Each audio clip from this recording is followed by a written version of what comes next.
Hello and welcome to part 2 of your Wetland Watchers workshop. You have completed your wetland turtle identification training, so now it's time to talk safety and protocol. So as we get started here, let's think about why it's important that we monitor wetlands for turtles. So that question is sort of twofold. Why is it important that we monitor turtles? Why is it important that we monitor wetlands? Well, first of all, let's start with turtles. Turtles are fascinating, interesting, but also important. They do things that other animals cannot do, and these things are absolutely necessary for their biological communities. So two of these that come to mind, these huge services that they provide for their ecosystems, would be spreading aquatic plant species and cleaning their waters. So turtles are the animals that, like birds on land, spread seeds, only they do it in their wetlands and water bodies. So they eat a bunch of aquatic plants, then they travel to a new habitat, poop out those seeds, and those seeds are able to germinate and grow into new plants. And in this way, they keep aquatic plant communities healthy by constantly bringing in new species and new organisms and maintaining genetic diversity, so bringing plants of the same species but with new genes to different areas, and replenishing plant populations. And that's really important. And then they also do the awesome service of cleaning water. They eat a bunch of carrion, which is dead, decaying matter on the bottom of our water bodies that can cause disease and just leach out nasty stuff. They come along and eat all of that and keep their water bodies clean because of that. Now, we want to know, why is monitoring wetlands specifically important? Well, we're going to talk a lot about wetlands later on in this slideshow, but what you really need to know is that wetlands as an actual sort of ecosystem also provide a ton of really important services to the earth and to us as humans that have financial, health, cultural, just all kinds of benefits. They are great flood mitigators. They are natural filtration systems. They store carbon for us. They are beautiful places for us to go and recreate. They do all kinds of things. So if we can find turtle species in these wetlands that are legally considered as at risk, which would be 7 of the 8 turtle species found here in the land between, then those wetlands that we find those turtles in automatically get a certain level of protection from the provincial government. And that's awesome because now we can protect those turtles, those wetlands, and the rest of the critters and plants and everything that are living in those wetlands. But we can only do that if we're out on the ground looking for turtles and identifying those species. So that's why it's important, and that's why we're going to be doing this wetland watching program. So I want to give you a brief snapshot into the highlights you can expect to experience as a wetland watcher before we get into all the details. First off, you can expect to survey your chosen wetland one afternoon a week. So you get to choose your own wetland and you get to choose what day you're going to be surveying, but we ask that you do this once a week. You're going to be recording turtle sightings, so any turtles that you see, onto a field data sheet. I recommend that you bring a clipboard into the field with your data sheet, and then you're going to transfer this data once you get home onto an online Google Sheet every week. And there's a little video later on in this workshop to show you just how to do that. You can also expect to do a really cool initial assessment of your wetland, which we call getting to know your wetland activity. And in this activity, you get to learn about common wetland features, common wetland plants, and even identify what type of wetland you've chosen.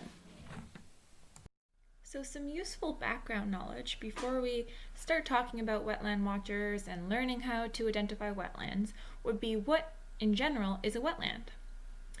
So true to its name, a wetland is a piece of land that is wet. So it is saturated with water, and it can be covered up to about 2 meters with about 2 meters of water, and it's covered with this water for long enough, so it doesn't have to be 2 meters, sometimes it's less than 2 meters, but it's covered in this water for a long enough period of time that certain conditions develop. And these conditions would be poorly drained soils, so it has waterlogged soils.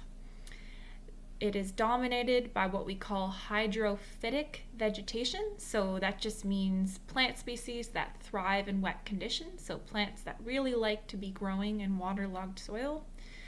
And then also it's a place where wildlife come to conduct certain activities or do certain things that rely on a wet environment. So for example, salamanders or frogs might come to a wetland and lay their eggs there, which they only do in a wet environment. So this is another sort of thing that has to be checked off for a place to be considered a wetland.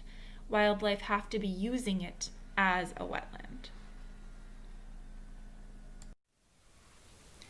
So a fair question after hearing the definition of a wetland would be, how does a wetland differ from a shallow lake? How do I reliably tell the difference between a shallow lake and a marsh, let's say, which, might definitely resemble a shallow lake at times?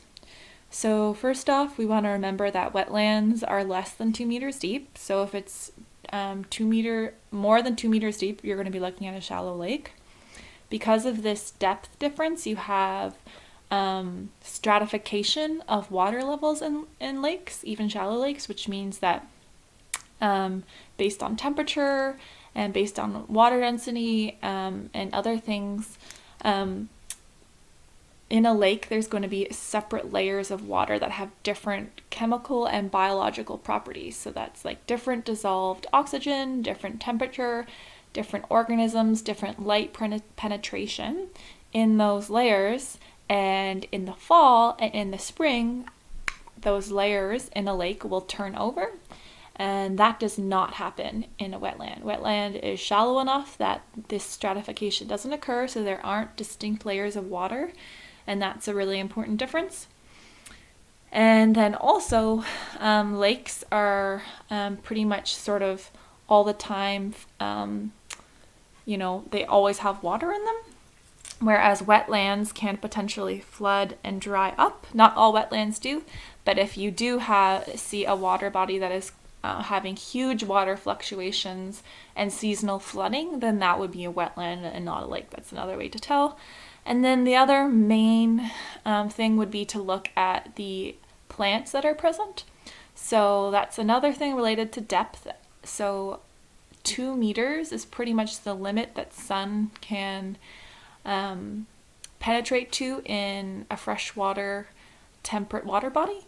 So because of murkiness and things like that, it's hard for sunlight to really penetrate deeper than 2 meters. So you wouldn't find a lot of plant species in the middle of a lake that is deeper than 2 meters. Whereas in a wetland, where it is all consistently shallower than 2 meters, you can potentially find a lot more of aquatic vegetation. You're also going to find some really distinct wetland plant species that are adapted to specific wetland conditions. You can find out all about those wetland plant species and what type of wetland classes they indicate in your wetland plant species guide, which is included in your volunteer package. But that's the plant community present in the water body or wetland would be the other main indicator of whether it's a shallow lake or whether it's a wetland. Wetland plants are sort of adapted for this sweet spot between aquatic conditions and upland terrestrial conditions, because in wetlands we do have obviously aquatic conditions, but we do also have more oxygenated soils due to sometimes seasonal flooding, more light penetration because of a shallower depth. So you have kind of this like cross between some terrestrial conditions still and then aquatic conditions, which is different from the pure aquatic conditions of a lake. So you're going to have slightly different species. You'll still have some overlap for sure, but you will have some species definitely, like trees in swamps, that you will not have in a lake in wetlands because of the specific conditions of a wetland that allow for those sort of in-between species that need some terrestrial conditions but can still survive in some aquatic conditions. You'll find those in wetlands, but you won't find those in lakes. And again, you can learn more about all those species and what type of wetlands they indicate in your wetland plant species guide included in your volunteer package, which we will also talk about later in this slideshow. So some things to keep in mind when choosing your wetland would be that you want this place to be easy and safe for you to access because you're going to be coming here every single week to do your monitoring. It's also important that there's a safe route to walk the perimeter, or at least some of the perimeter if you're going to be using the spot method, because this is how you're going to get in to see the wetland with your binoculars and look for turtles and wildlife. You also want to ensure that it's not on private property unless you know the person who owns the property and you've asked permission to access it. You want to make sure as well that it's an appropriate size. So if it's too small, you might not see any turtles or wildlife and you might get bored. And if on the other extreme it's too large, it might be a little bit overwhelming and you might not be able to appropriately and properly survey it every single week. Lastly, you want to make sure that there's no invasive Phragmites, which is an invasive plant here in Ontario that's very aggressive. And there's more later on in this slideshow about how to identify that species and where to find the information on how to identify that species. But you definitely want to make sure that there's no invasive Phragmites along your walking route for your wetland, because then you could inadvertently spread this invasive. If you need help picking your wetland, totally reach out to us. We have a few on hand that we know of that can be monitored, but it's absolutely up to you, and feel free as well to monitor one on your own property. So you might be wondering, what do you need to bring with you when surveying your wetland? So we have an exhaustive list included in your procedure and safety document, but here we'll highlight some of the essentials that we definitely recommend you bring along. So first off, you're going to want to definitely wear sunscreen and a sun hat while surveying your wetlands in the afternoon. It's often peak sun hours, so you want to stay sun safe. It's also a great idea to bring a water bottle to stay hydrated and even a snack. You want to bring all these supplies in a backpack so that you can keep your hands free while walking around and take out anything from your backpack whenever you need it. It's also a good idea to wear long pants and long sleeves while walking through a wetland, and that's because it does a lot of things for you. It protects you from sun, it gives some protection from bug bites. It's also going to protect you from ticks, which is really key because you're going to be walking through some long grasses likely. And then it's also going to do the great service of protecting you from any coming in contact with any poisonous plants. So poison ivy and some of the other plants that cause skin irritation are highlighted in your general outdoor safety sheet, which is included in this package. So if you wear closed-toed shoes with socks and pants, you're pretty much covered, which is great, so you don't have to worry about any of those plants. As far as bug protection, we do recommend wearing a bug jacket or bug pants as opposed to bug spray, just because you're going to be walking through wetlands which have a lot of sensitive critters, and bug spray is not awesome for amphibians, for example, which absorb oxygen through their skin. They're especially sensitive to any kind of chemicals in their environment, so it is best to wear a bug jacket or bug pants in this case. You're also going to need a camera, or if your phone has a camera, that's awesome, and a GPS. So your mobile phone, if it has a camera and a GPS app loaded, works perfect for those. Otherwise, you're going to need a camera and a GPS unit to collect the data that we need. And then lastly, you're of course going to want to have binoculars to be able to see the turtles, as well as your clipboard and data sheets to be able to record all your data. So we have some key safety guidelines for the Wetland Watchers program. The first one we just talked about, and what you want to bring and why you want to bring it. So it's important to stay sun safe with sunscreen, sun hat, and then to wear long sleeves and long pants because that's going to protect you from ticks, from bug bites, from sun, and skin irritation from plants. And then as well as you can also bring a bug jacket for additional bug protection. If you are monitoring your wetland alone, that's fine, but we do ask that you check in before and after with a trusted person, and you need to tell them where you will be monitoring with a specific location and also how long you expect to be out, because keeping in mind that sometimes in remote wetlands you will not have cell service, so it's important that someone knows where you are and when you expect to be back, just in case something was to happen. If you're monitoring with a group, you want to ensure that you have emergency contact info of your group members on hand, just in case something was to happen, so you could contact their emergency contact. The other key thing is when you're actually monitoring your wetland, you want to make sure you're only walking around the outside of the wetland. This is especially important for bogs and fens because those sphagnum moss mats that feel really spongy, they're so spongy because they're waterlogged and they're actually also floating on water. So if you were to fall through a bog and fen, you could actually drown because there is water underneath, which is really dangerous. So bogs and fens and swamps and marshes, you all want to be just walking around the perimeter. There's no need to wade through any water in a marsh or a swamp. You just have to walk around the perimeter. When walking, even though it's super exciting looking for turtles and other wildlife, you want to make sure that you're intentionally placing your feet, you're watching where you step, and you have your hands free. That will really help with balance. So you're going to be keeping everything in your backpack.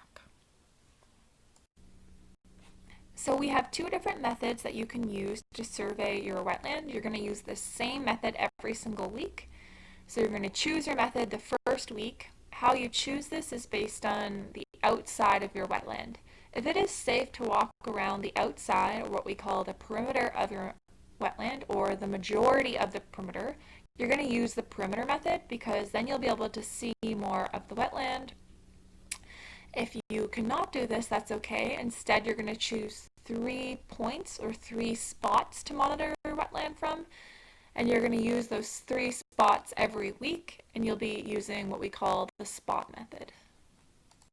So here in this first wetland, I am demonstrating the perimeter method. I'm walking along the perimeter of a wetland, watching where I place my feet, and I have my supplies in my backpack here to keep my hands free. I think I've seen a turtle, so I'm going to get out my clipboard with my data sheet and my binoculars. I'm going to take a closer look, and if it is indeed a turtle, I'm going to observe it for a little while, figure out what microhabitat it's using, so whether it's in water shallower than 1 meter, water deeper than 1 meter, on a log or a rock basking, etc. All of that information is on your data field sheet. I'm also going to observe its behavior, and of course I'm going to try and identify its species.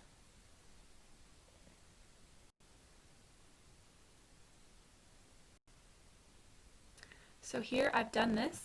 So now I'm going to write down all of that information onto my observation sheet, which I will later transcribe into my online Google sheet for all my data.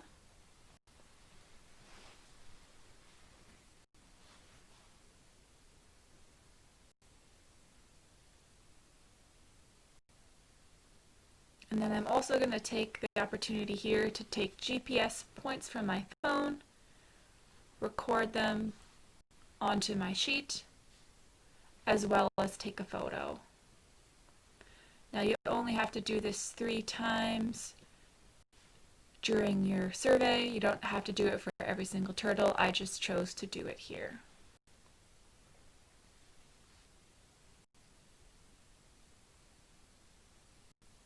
I'm going to make sure all my notes are done for this turtle. And then I'm going to put my stuff back in my backpack so that my hands are free as I continue to walk around the perimeter looking for more turtles and of course for any other wildlife that I might see.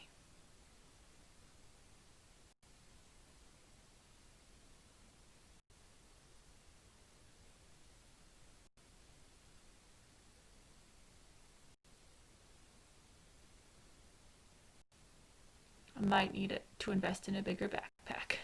It's a little bit hard to get all my supplies back in. There I go. Continually walking slowly, looking where I place my feet while observing for wildlife.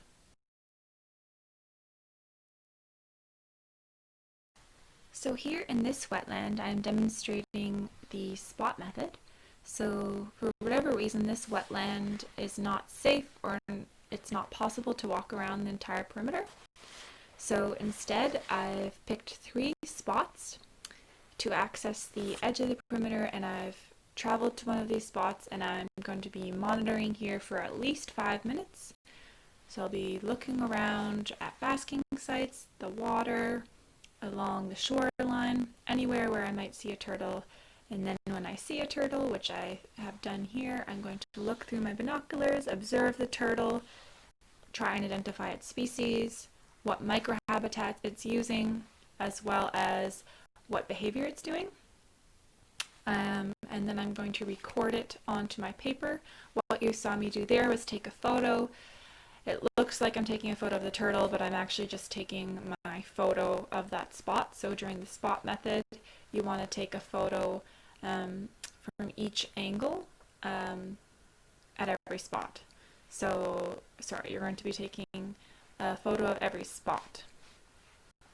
And then right now I'm recording all my observations onto my data sheet. So the species of the turtle that I've just found, its behavior, and where it was. So it was basking on the log, so I'm going to record that.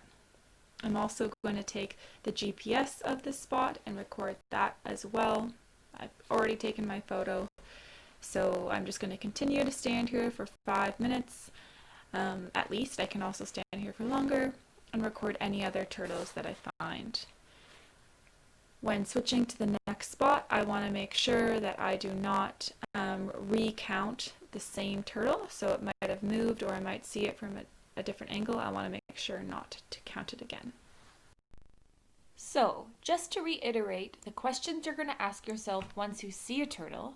First off, what species is it? So you're going to look for those key features, whether that's shell shape, specific coloring on its skin, a long tail, etc. All those key features and hints and tips and tricks you would have learned in your 2 species ID modules that you've already done. Then you're going to ask, what is it doing? So there's a list of behaviors included on your field data sheet. You're going to figure out which of these behaviors is this turtle exhibiting. And lastly, you're going to ask yourself, okay, where is it in the wetland? So let's take a look at that field data sheet. All right, so I just want to give you a look at your actual data sheet that you're going to be taking with you in the field each week. So you're going to print this sheet out, you're going to have a hard copy with you on a clipboard, and you're going to be filling out all these sections as you go. So the first thing you're going to be doing is putting in your date, putting in your start time and finish time. It's really important that you put an actual exact time, so not just, 1 o'clock-ish. You want to put 1:07 if you start at 1:07. Same with finish time. This is important on our end because it's going to give us the exact amount of search time you were out in the field, which is important for us when we analyze our data later. The survey method used would be either the spot method or the perimeter method. And then you're going to make some simple decisions here and circle one of the descriptions about cloud cover, one of the descriptions about wind, and one of the descriptions about rain. Don't get too stressed about that, just do your best. And then here in this first column, it's only really relevant if you're using the spot method. You're going to say which spot you are in when you saw the turtle. If it was in the perimeter method, it doesn't really matter. You just write NA. And then here we get into those 3 questions that we're going to ask ourselves when we see each turtle. So first off, what species is it? You're familiar with all of these from our species ID modules. Remembering that the 3 most likely that you're going to see are the blandings, snapping, and painted. Behavior. As far as behavior, we have included a list of descriptions of some of the most basic behaviors that will be the easiest for you to pick out from far away using binoculars. So those would be swimming, basking, nesting, and mating. If you see another behavior, you're totally welcome to describe it and list that instead, but these are just the most simple ones that we thought would be easiest for everyone to observe. Same with microhabitat.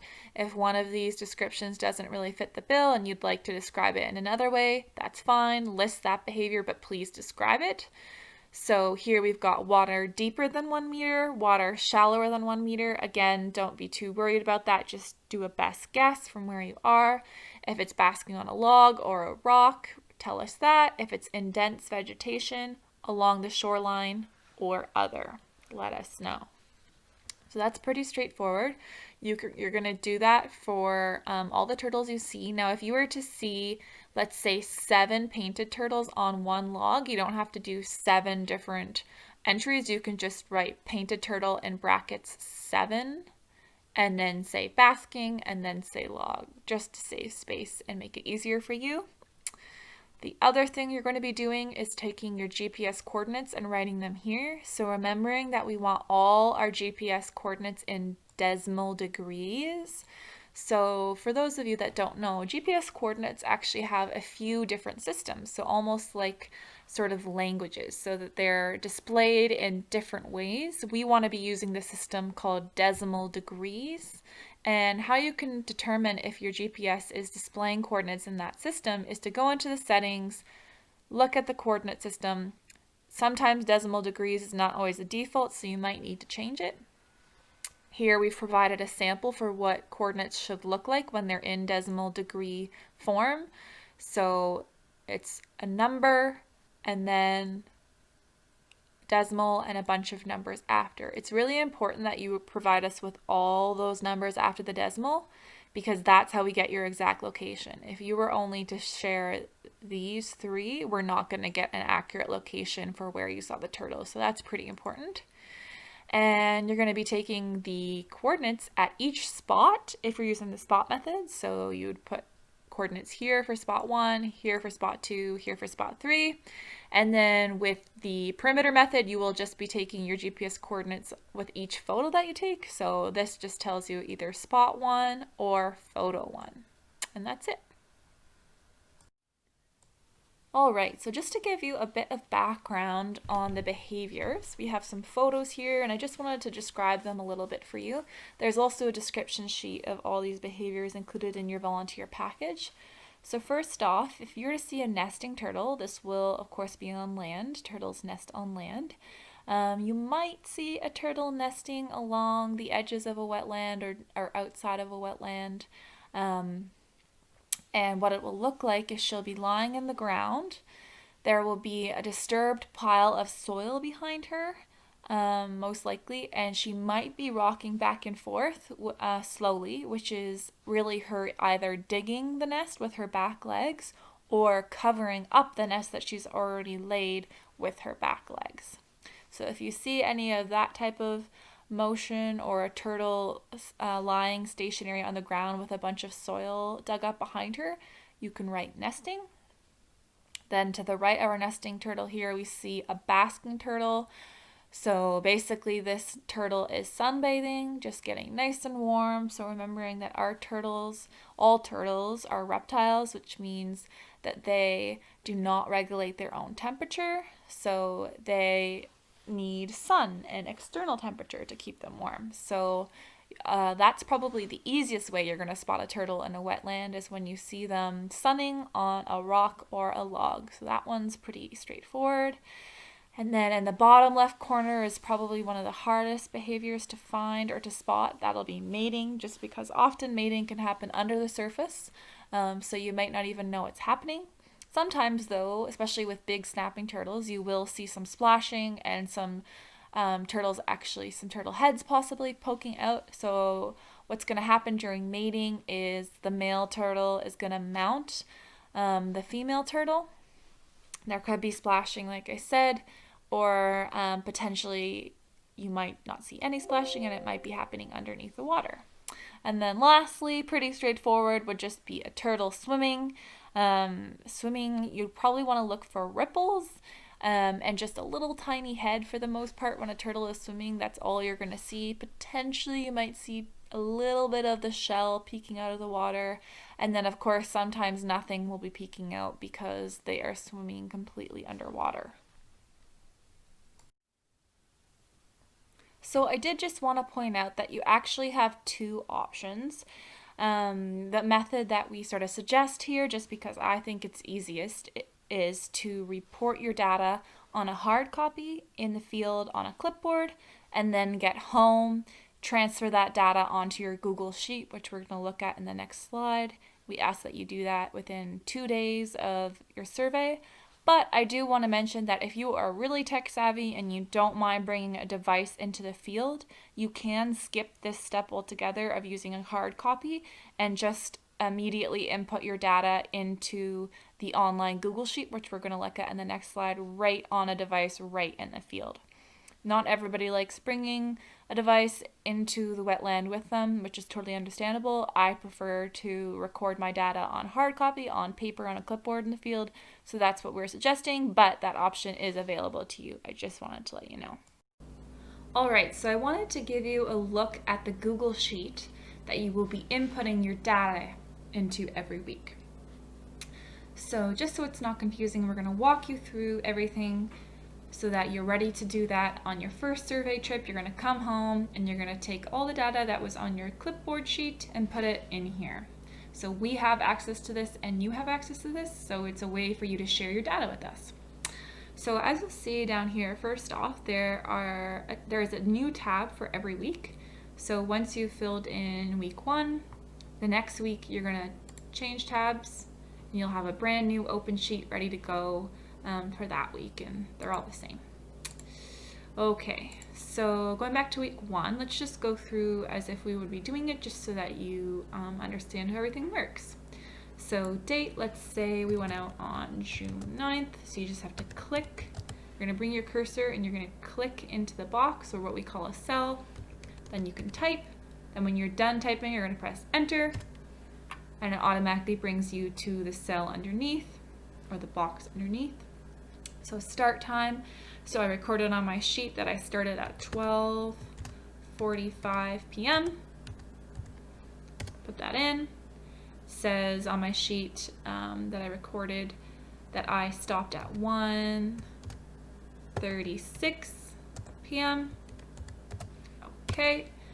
Now the forecast temperature, so also just a helpful little tip. So if you ever see a cell with a little black triangle in the corner, like here, or down here, or up here, drag your cursor over top of that cell, or click the cell, and it'll just bring up a little note that I've made for you just to help you, little tips and tricks and reminders. So here, you might be confused when you see this forecast temperature because that wasn't on your original sheet. So I purposely left that out just because I didn't want you to feel like you needed to measure temperature in the field with the thermometer or anything like that. This is just something you can look up after the fact, so you can go on Weather Network, Environment Canada, whatever site you usually use, and just tell us the temperature for that day. Preferably, if you can, the temperature in the afternoon when you went out to sample. That just gives us an idea for when we're looking at our data later, what kind of temperature what kind of temperature the air was when you saw these turtles. Okay, so you would put, let's say we said it was 18 degrees Celsius. Okay, so now we get to a cell with a blue arrow. So we're going to click that arrow and it's going to show us the possible options. So we have this drop down menu here. These are the same options that you were supposed to circle on your field data sheet. So it's pretty simple. All you're doing is just clicking the one that you had circled. So that day there was no cloud cover, there was slight breeze, and there was no rain. Okay, so this little note is just telling me that surveys should not be done in high rain, so that's why when you click this arrow, you don't see an option for high rain. It just goes to moderate rain.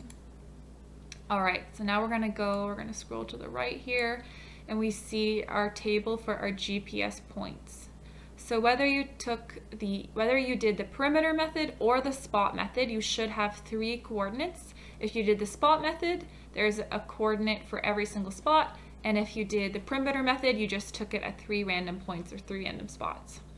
So here I would put in the coordinate for latitude. Here I would put in the coordinate for longitude, remembering that we are using decimal degrees. So on your actual field data sheet, there was a reminder for this. There's also a sample showing you what that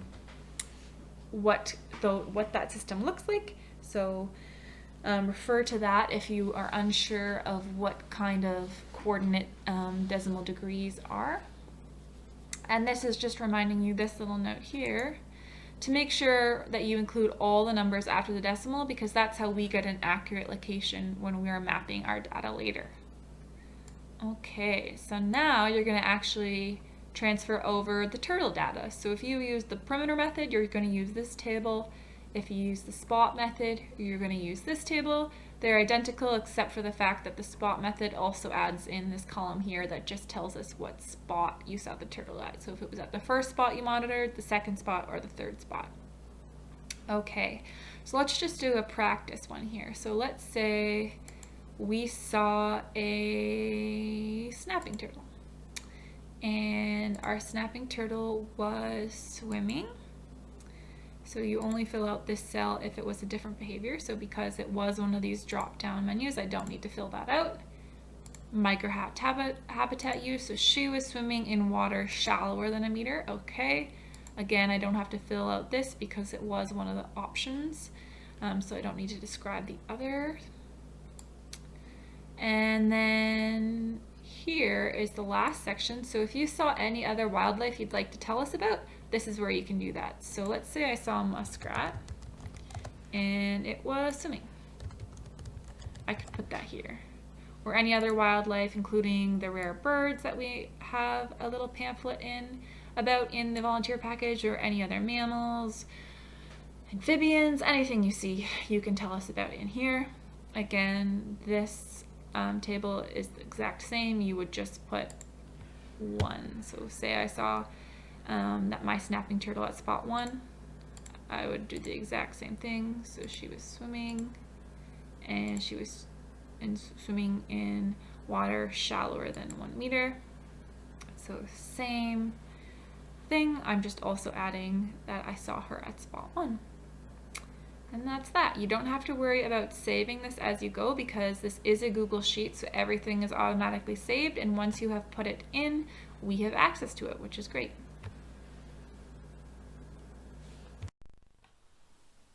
So you had a lot of things sent to you when you received your volunteer package, and it might have been a bit overwhelming, so I just want to show you all the awesome tools that you have at your disposal now, so that you actually use them. So first off, on the left here, we've got the Land Between Turtles ID sheet. So just in case you're in the field and you can't remember some of the features that we learned in our online modules, you can take this document along with you, and it's got some great photos showing the key ID features, and then also some bullet points just to remind you of what those are. In the middle here, which I'm going to show you in more depth in the next slide, we have the Wetland Plant Species ID Guide. Now this is a beautiful tool with awesome photos and great ID bullet points for so many wetland plant species. And I really hope you use this tool, because you can learn so many wetland plants using this document, and it's really something that I recommend printing out and bringing with you into the field, or just having on a device in the field so that you can reference it, because it is a great document to help you learn wetland plants, and to help you also distinguish between bogs and fens, because it has a lot of indicator species. So certain species that are found in bogs are not found in fens, and vice versa. So if you see any of these and properly identify them, you can easily distinguish between a bog and a fen, which is pretty cool. And then lastly, on the right here, you've also got your getting to know your wetland activity, which you are going to do on the first visit to your wetland. And it is a great activity. It's pretty straightforward, so I won't go through it too quickly, but I just wanted to make sure you knew it was there in the package, and that you are going to do it on your first visit, because it's going to help you identify wetland type, and it's going to help you pick out some other key features in your wetland, and it's pretty fun. So you definitely want to do that and not miss out on it. So I just wanted to give you a look at this document, because I'm really hoping that you guys will use it. In your volunteer package, it is included as the Wetland Plant Species Guide, And it's something that we've worked really hard on to put together, and it has great photos and great information. And it's a really good tool to help you learn common wetland plants, but also to help you learn important species that can help you identify wetland type. So bogs and fens in the land between are very similar. So we have what we call bog indicator species that are only found in bogs, as opposed to not growing in fens. They can be found in swamps or marshes potentially, but if it's a bog indicator species, it doesn't grow in a fen, and if it's a fen indicator species, it doesn't grow in a bog. So the first section of this document is bog indicator species. So we have black spruce, mountain holly, bog laurel, sheep laurel, and Virginia chain fern. So for every single species, you have 3 photos and then some helpful ID information. After the bog indicator species, we now have fen indicator species. So we have bog willow, bog rosemary. I know, confusing, it doesn't grow in bogs, but it's called bog willow and bog rosemary. And then also buckbean, also known as bogbean. And then after that, we have just a bunch of common wetland species, and it always gives you the name and then what kind of vegetation is, so a tree, and then where it's found. So here it's found, a tamarack is found in fens, swamps, and sometimes as a dwarf tree in bogs and along the edges of bogs. So this is a really great document. I hope that you will use it. It will help you learn so much about wetlands and wetland plants. It's a really good starter document to help sort of work on your plant ID, lots of good pictures, and then the other thing that it has at the end here is some helpful information on an invasive that we ask you to look out for. We actually have a whole citizen science program dedicated to this species called frag fighters. So this species, invasive species, is Phragmites. It's technically Phragmites australis, subspecies australis, but we just call it Phragmites or frag. And what we just want you to do is look out for it that you're not monitoring wetlands. You're not walking around wetlands with this plant species. It looks like a tall grass. It's got these bushy flower spikelets or heads at the top. There is a native species, so here is some information to help you identify the invasive from the native. And I just wanted to show you where this information was held in your package, because we ask that you avoid wetlands, walking around wetlands with this invasive species. So I wanted to show you where you can find information on what that species looks like. Yeah, so that's the last page of this wetland species, plant species guide, where you can find that information. So I mentioned that included in your package is a getting to know your wetland activity. You're going to be doing that on your first visit to your wetland, and that's going to help you identify the wetland type that you're looking at, or what we officially call a wetland class. So those classes are bog, fen, swamp, and marsh. When you do this activity, you're going to be taken through some questions that will help you identify key features, and then you're going to look at a chart, and that chart is going to show you which class has which of these key features. But just to give you a bit of background in addition to that chart and that activity, let's go through these 4 main wetland classes. All right, so the first wetland class we're going to look at is a bog.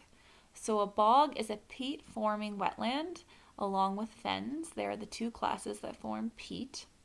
Peat, spelled P-E-A-T, is a thick black deposit, sort of like soil, but not the typical dirt you would think of in your backyard.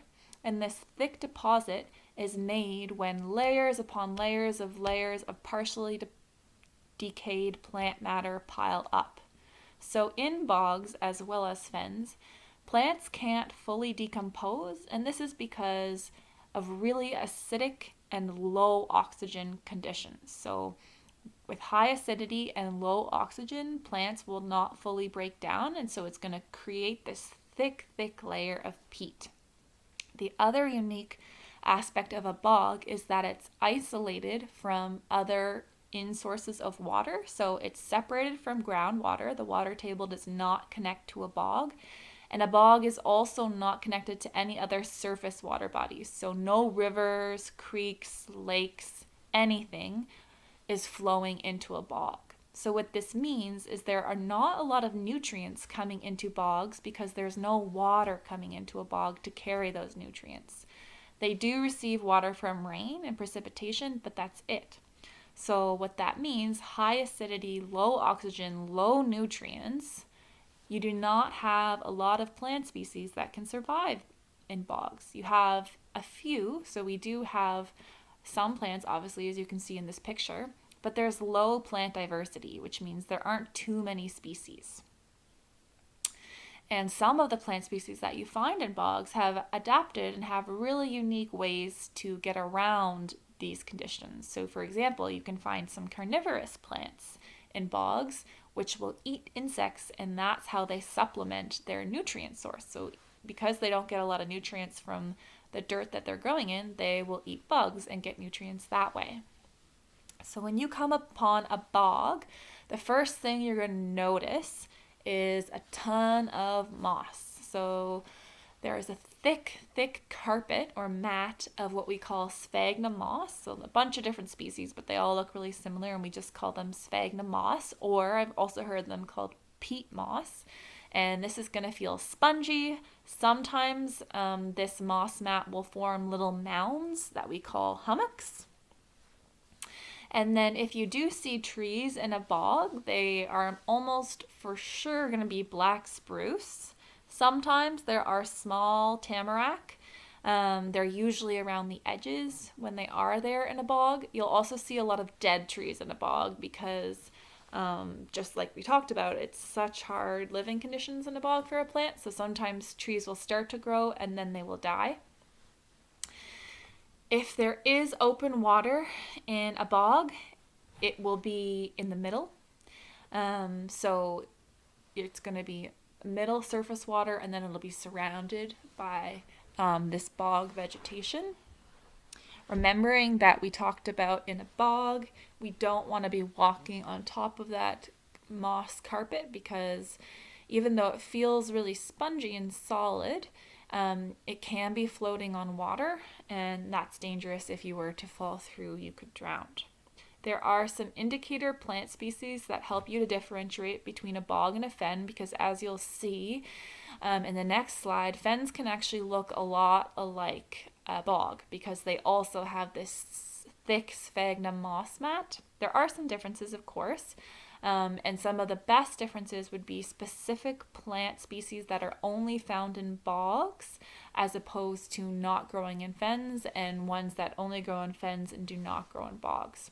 So you can find these bog indicator species on your common wetland plant identification sheet, and they are a great way to easily tell that you're looking at a bog versus a fen. Okay, so now we're looking at the other peat-forming wetland. These are called fens. They are different from bogs in that they are less isolated from other water sources. So fens still have some limited inflow from groundwater, which means that they're going to have a little bit more nutrients than a bog. So you'll find more plant diversity, so more plant species in a fen, although it's still lower than you would find in either swamps or marshes. Again, we have those thick sphagnum moss mats in a fen, so that's why fens and bogs can be hard to differentiate between, because they both have so much sphagnum moss. That's its sort of dominating feature. But you will have higher plant diversity in fens because of more nutrient input. And you'll also have a really key difference in trees. So where in bogs we found mostly black spruce with some tamarack around the edges, in fens it's the opposite. You'll find mostly tamarack with only a few black spruce around the edges, if there are any black spruce. If there is open water, again, it will be in the middle and it can be surrounded by a ring of sedges and trees and other fen vegetation, and then another ring of water, which you won't see in a bog. Now, just to note, both fens and bogs do not always have to have open water. Sometimes there's no open surface water. Now, you can get a list of those fen indicator species that I was talking about that would differentiate immediately a fen from a bog, and you can find those in that list of common wetland plant species that you are provided with in your volunteer package. All right, now it's time for my favorite type of wetland, a swamp. Swamps are characterized by trees. So essentially, if you see a bunch of trees sitting in shallow water, and this isn't just sort of like a temporary flood kind of situation, you're looking at a swamp. So swamps by definition have more than 25% cover by trees. So fens and bogs therefore have to have less than 25% cover in trees. Swamps can also have a variation called cars, that's CARRS, which are essentially shrubbed swamps. So swamps have trees and cars have shrubs. Common swamp species of trees would be black ash, white cedar, red maple, silver maple, black spruce, and tamarack. So we see repeats of black spruce and tamarack, which are also found in bogs and fens. They're here too as well in swamps. Now, if you want to learn how to identify all those species, all you have to do is look at our common wetland plant species ID document, which you got in your package. I know I've talked about that a lot, but I just really hope that you guys use it. A telltale sign of swamps is that the tree species are really wide at the base. So you'll see, and that's kind of a good way to tell whether or not this is a swamp or just sort of an area with trees that has been temporarily flooded. So swamps trees will have really wide bases. And swamps have lots of pools and channels. The water can be standing, but it can also be gently flowing and slowly moving. There are often many dead standing trees, so trees that are not just sort of dead on the ground, but they're still standing, just like you'll see in bogs, and that's because the soil in swamps are very waterlogged, so they're very low in oxygen. So our fourth and final wetland class would be a marsh. A marsh is our wetland that has the most amount of standing water. So it can be flooded up to 2 meters deep, which would be deeper than you would find in a swamp and definitely deeper than you would find in a bog or a fen. A marsh is different from a swamp because marshes have no trees. They have lots of other vegetation, but no trees. They are often found along the edges of other water bodies, so along the edge of a lake, a river, stream, or even a pond. And the way that we think about marsh vegetation would be whether or not they grow floating at the water surface, or if they stay under the water, or if they grow up and above the water surface. To be considered a true floating plant, they have to not be rooted in the ground. So even though lily pads, which are really the leaves of white water lilies or another kind of emergent plant, float on the surface, they're technically an emergent plant because their flowers grow up and above the water surface. So these are not true floating plants. They're technically rooted floating plants, but we're going to classify water lilies as emergent plants because they grow up and above the water surface. So a floating plant would be something called a duckweed, which you can learn about in your wetland plant guide. Another example of an emergent plant besides a water lily would be a cattail or wild rice. And then an example of a submerged plant would be a pondweed or a milfoil. So now that you've learned about the different wetland features of each wetland class, I want to point out that within one site, there can be many different wetland types. So you might arrive to a place where you know there are turtles, and then when you start to go through your getting to know your wetland activity, you might realize, man, this doesn't really perfectly line up with just one of these categories. It actually maybe has features of 2 of these categories or even 3. You're not wrong. Don't freak out. You're not doing it incorrectly. What that means is just within your given site, wetlands are transitioning into one another. And that's common, and I just wanted to point this out so that you save sort of stress and save confusion. You don't need to match up your site to just one wetland class. You could potentially have more than one wetland class within a relatively small area. So here we see an example of a marsh transitioning into a swamp. So we have some aquatic vegetation, some floating vegetation, some sedges, it looks like there, definitely some kinds of emergent vegetation. And then in the background, we have what looks to be a swamp. So we have a transition from marsh to swamp, and then it will transition likely to terrestrial upland habitat. So that's common, and you'll definitely find those 2 wetland classes together often. And in other situations, you can find marshes transitioning into fens, all kinds of different combinations.